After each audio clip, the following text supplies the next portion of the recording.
When it comes to the details of my track, I am the kind of person that likes to spend a lot of time really worrying about that nitty-gritty part. You know, that small sound that only plays for half a second in your 6-minute track? Yeah, I can spend like a half an hour on just making that sit right into the track. But if you do that for every sound and your track has like 300 sounds in it, you're going to spend 150 hours producing a single track. And really that is too much time. So what can you do in terms of trying to work as fast as possible while maintaining the kind of complexity that you're after? Well, for me personally, this track has really been all about that. And there's a couple of different things that I'm doing to actually make sure that I'm really as fast as I can be in this track. Starting off with actually the kick and bass, which I made at the very start of the project and haven't touched since, which is really not very usual for me. This is really the first time that this happened in several years at least.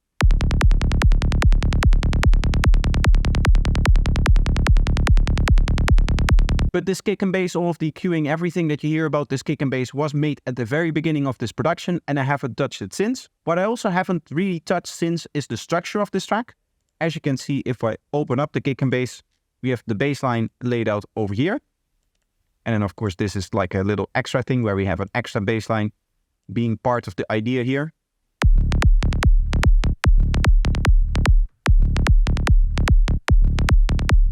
With the kick, it is the same thing. I have laid out the kick over here. You can see again, we have a couple of different tracks because there's some extra kicks on top of that. But the basic structure of the kick and everything that the kick was doing was basically determined from the very start of the project. And really the same thing is also true to an extent for the drums here and here. I'm playing around a little bit more with them and like layering extra drums on top and that kind of stuff to make it a little bit more interesting. But the general structure of that was already set.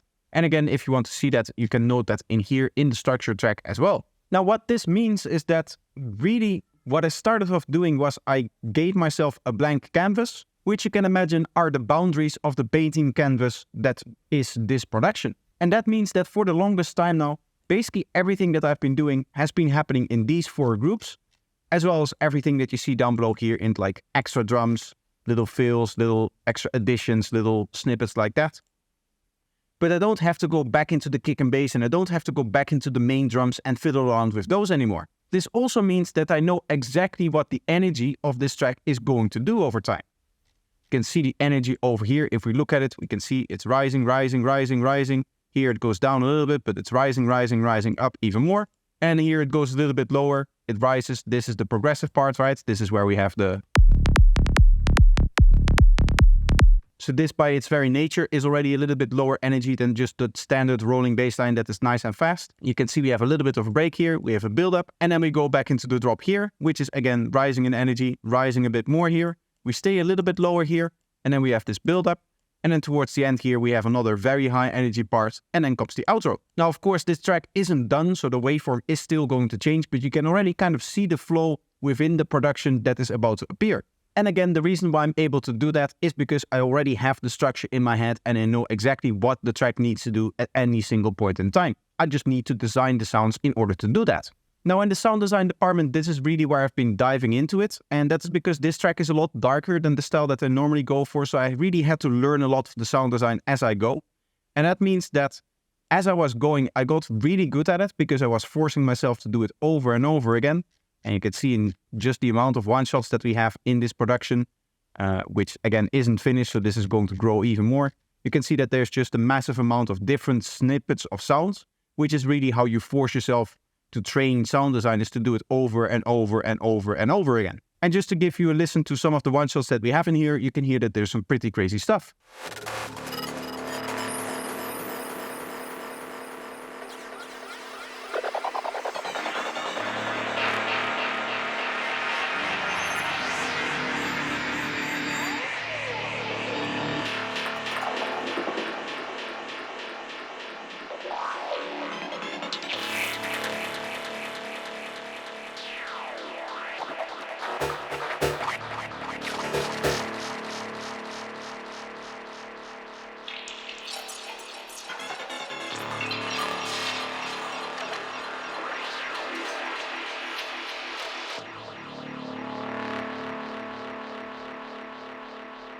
Now, as you can imagine, with a lot of this sound design, a lot boils down to some pretty heavy modulation. For example, we have two different versions of Shaperbox on here, both doing some very glitchy kind of stuff here. You can see multiple different modules in here, multiple different bands for all of them almost. We see another glitch plugin over here, which is going to mess it up even more. And the whole point is that by layering these kind of effects on top of each other, you can get some really crazy sounds like this stuff.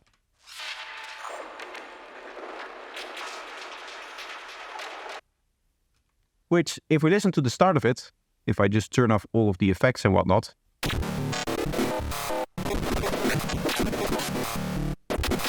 what this really is in terms of its patch itself is just a combination tables for my tones pack. And then what I'm doing is I'm just randomizing the wavetable position on every note using the note on random here. So that's the only modulation, that's the only effect. And that is already giving me this very glitchy kind of sound. Now, of course, I know this because I've made this product, so I know how it works, but I also know how to use it because I've been using this product ever since it came out. And actually, these combination tables are specifically designed to be able to step between all of the different wave cycles that are provided in the tones pack. So what you'll see that actually means is that here I'm just kind of setting up a base, and I don't really know yet what this is going to do. What I know is that that is going to be part of the process, that I want to take this sound and I want to mangle it up further, because in the current state, when it's just the synth playing, it's not going to be really interesting. There needs to be some movement through it. So that's why there's the bandpass filter. It needs to be glitched up more and more. So that's why we have these glitch plugins over here. And then of course you need your standard processing in delay and reverb. I'll cut out a little bit of the volume, and then finally to ease it in a little bit, you can see that we have some EQ that is removing the very low frequencies that we obviously don't want to clash with the bass, and the very high frequencies that we don't want to have clash with the vocals that sit in this part of the track over here. I actually did a video about those vocals if you're interested in how to add vocals like that. Actually, they sound like this. If you're going out and you're coming in, there is no sunset, no dawn, only eternal light and light.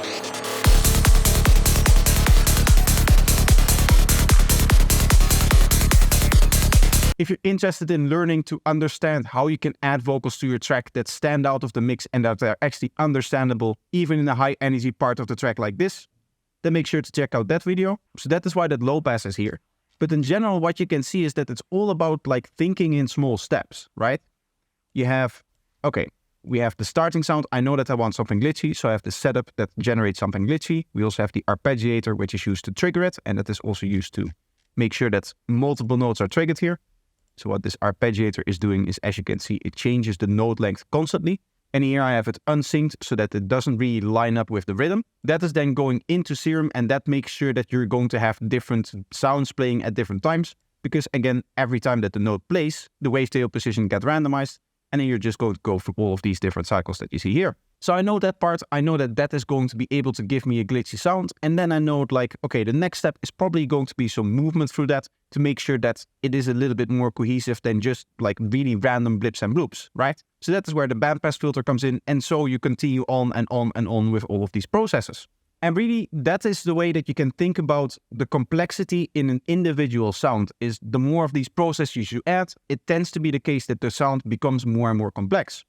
But it's also true that for some processes, it becomes a little bit more complex very quickly. Of course, randomizing the wave cycle that we're using to play the sound is going to be very, very complex because it's going to be jumping all over the place.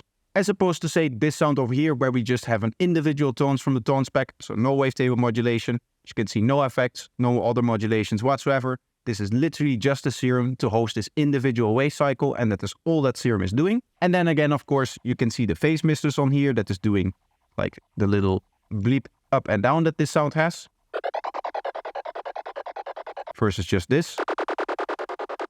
So this is very still because it's just that sound playing over and over again. Add a little bit of movement to it. Very, very interesting. And one of the things that you'll notice is that there's a lot of different automations on this kind of stuff. If we just look at this part over here, let's just look at this individual sound here. This isn't even one of the most complex sounds, but you can see that there's quite a lot of automation. And in this case, one of the things that I've been doing a lot with the sounds in this production is really playing with the tail and making that more interesting than just your standard delay out.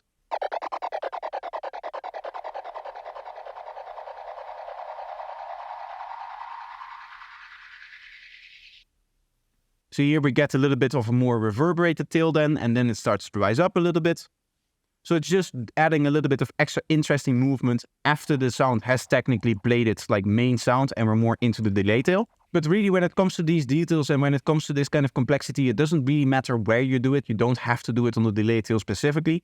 It just depends on like, okay, which idea do I have? And that is usually done through automations on top of the effects that you have. In fact, you might be surprised how much time is actually spent in the automation department inside of Psytrance. I'll quickly scroll through this whole project with all of the automations out so that you can see all of the automation lanes. Now, please note that a lot of the sounds in this production have also been frozen at points in the sound design process. So that means that a lot of the automations aren't even visible. Other sounds have, again, plugins like Shaperbox on top of them, which means that there's a lot of modulations. So there's even more movements that is technically not part of the automations, but basically does the same thing.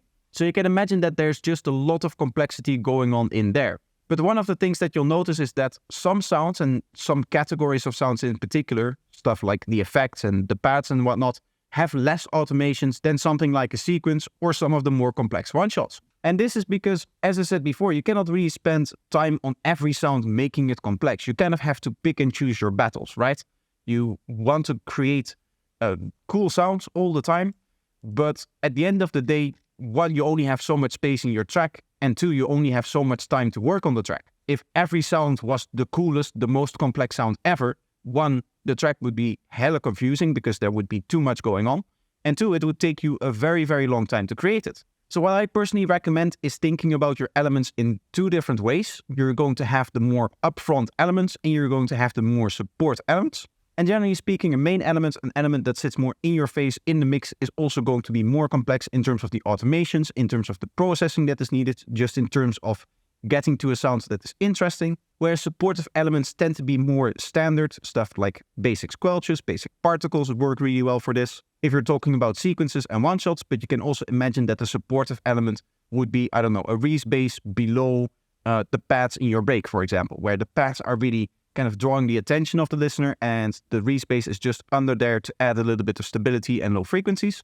You're not going to spend a lot of time turning that into, say, a neuro bass, because that is going to distract one from the pads. It is going to take a long time to do it. And really all you need is just something to have under there that is providing a nice steady sub and maybe first few harmonics, which is exactly what a Reese bass does. And something like that is of course very, very easy to make. In this case, I'll show you exactly how it's done. What you want to do in order to get the stability for your sub bass is remove the lowest harmonic over here. Then we're going to reintroduce that over here. Let's lower the volume a little bit to compensate. And then we're going to add our filter here, a little bit of detune, something like this.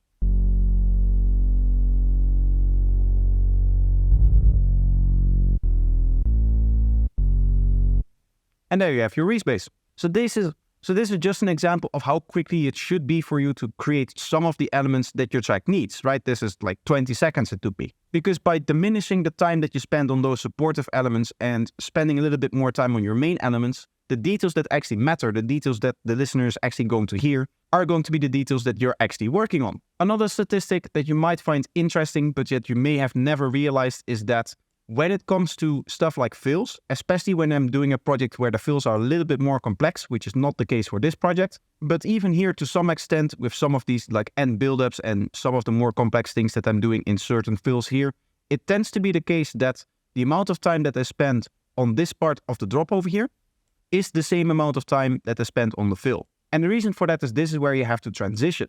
Right, this is, as you can see, where the new elements start to come in. So over here, for example, there's more elements coming in. Over here, there's elements changing again, and we get that like big FM synth coming in. All of that is happening in the fill. That is where we actually transition from one idea into the next. And then in between here, the ideas stay stable, but they kind of just change over time. Like it's the same idea throughout the whole segment. Of course, again, here there's a little fill and then another extra bit of an idea is brought into over here. Some like extra supportive particle layer or something like that. But overall, the ideas in these sequences and even for these first couple of one-shots here don't change over time throughout the segment. There's some extra one-shots down below here which take a lot of time to make. That is really where, even within this segment of the drop, I think I spend the majority of the time on these lower one-shots here, the unique one-shots. And in this case, you can see we have these kind of supportive one-shots that I'm also using in other parts of the track. So these can be a little bit more standard. Whereas the one-shots that you really want to have stand out and really want to be unique, and the ones that are also probably going to dominate the mix a little bit more, because again, they are the unique, interesting stuff for the listener to listen to. That is going to be the stuff that I'm also going to be spending more time on designing. Now, the final thing that I want to say is you don't have to work like this. As you can see, I currently have 230 tracks, but that's not needed. I know for a fact that Lunatica makes projects that are like 30, maybe 40 tracks, something like that. This is my track I released a few weeks ago, like 2-3 weeks ago. It's an EP, 2 tracks. This is the main track called Robot Carnival. That is not always the case, but he tends to be much more consolidated in his work. That also means that he sometimes has different sounds on the same track, which I'm not a fan of. But again, it goes to show that you definitely don't need the amount of tracks that I have. I just really like this method of working because it allows me to create something interesting, to create something new for every part of the track. Specifically with the one-shots, as you can see, that is the major group in this project here. Kind of together with the drums, but really the sound design and all of that kind of stuff in the one-shots just takes a lot more time. Right, and the drums should just drag in a sample usually. So really for me, one-shots and sequences is really where it's at, and the most amount of time is spent in the one-shots. And really this is what makes the track interesting for me. This is what gives it all of its like unique little extra bits of flavors. You can imagine that all of this stuff, and to an extent also some of this stuff like the main vocals and everything that is like central out of all of this, are all of the ingredients of the dish which makes up this track. And then all of the one-shots and some of the supportive elements in here and some of the backing material in some of the other groups as well. That is all of like the extra interest, right? So we have, this is our main ingredient for this part of the track.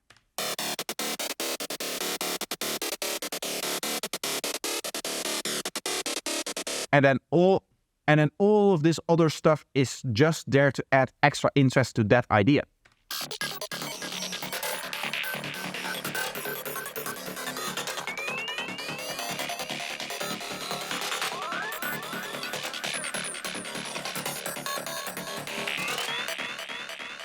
And now notice if I play them together, how much the FM synth currently kind of dominates all of the other sounds.